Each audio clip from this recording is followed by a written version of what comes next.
Gusto yung lilim na sa 80s, currently mentioned, ito yung unang collaboration ko with my father. Si Raymond Red is also here as a cinematographer.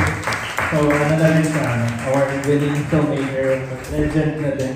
And tagal na namin naghahanap rin ng project to collaborate on. And I think swak dito sa lilim kasi nga 1980s, familiar siya sa era, sa decade, and then we shot the film sa Makiling, na may parang mga boarding school doon na alumni rin yung dad ko.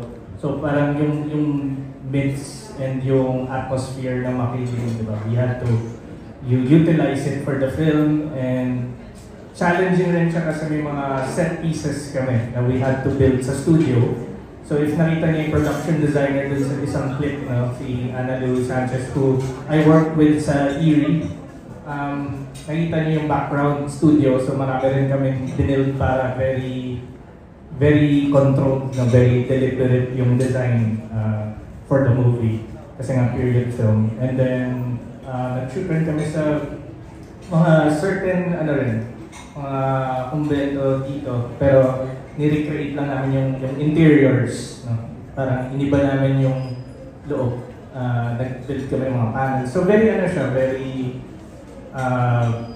I guess extensive yung work na ginawa namin in designing the movie, which is exciting lagi kasi mas intentional, kumbaga, yung film. And something new rin na hindi ko pa natatry kasi I think yung mga recent movies ko mas modern, like yung Deleter, diba?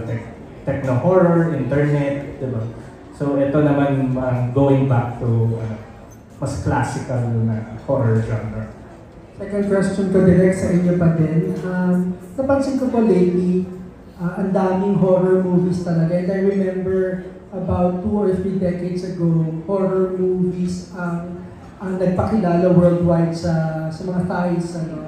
You think it's our time now? And if so, what is it about the genre that gives us the opportunity to be known worldwide as Filipinos, as Filipino filmmakers, and yung Filipino films itself, Filipino horror films? Yes, I think yung horror is very visual, very universal. I think fear is universal. Parang even subtitled horror movies, diba, na-appreciate ng kahit masa na Pinoy, nag-theatrical dito dati yung mga The Ring, diba? So yun, scares, yung atmosphere, yung themes ng horror, napaka-existential. So nakaka-relate kahit saan, and kaya madali rin siya i-distribute. And I think ang horror, escapist din siya.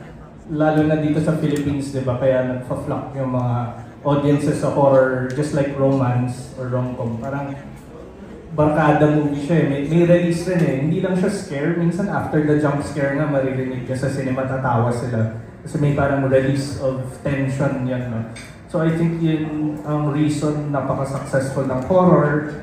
And siguro, compared to other genres rin, mas feasible siya. Diba? Mas concept ang horror, mas imagery, rather than, kunyari, action. Diba? Sobrang expensive to do properly, or at least convincing na makakompete ka sa Hollywood, diba? So yung horror, may palag tayo as a developing country na syempre mas realistic yung mga resources natin. Mas kaya natin i-match kung ano yung ina-export ng mga neighbors natin, no, sa Southeast Asia. Kasi mas nadadala siya ng atmosphere, ng concept, rather than production value like, exploding helicopters. So, hindi natin kayang pumantay sa Hollywood because of, syempre, mas malaki audience nila.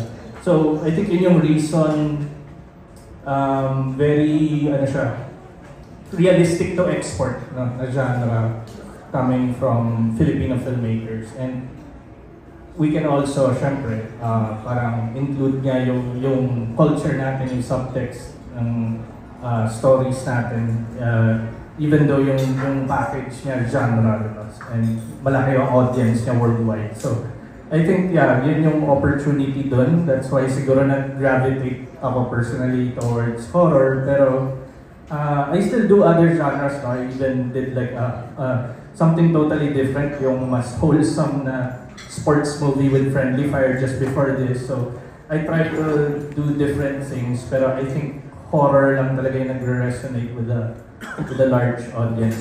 So naturally, yun rin yung gusto i-finance ng mga studio. Thank you.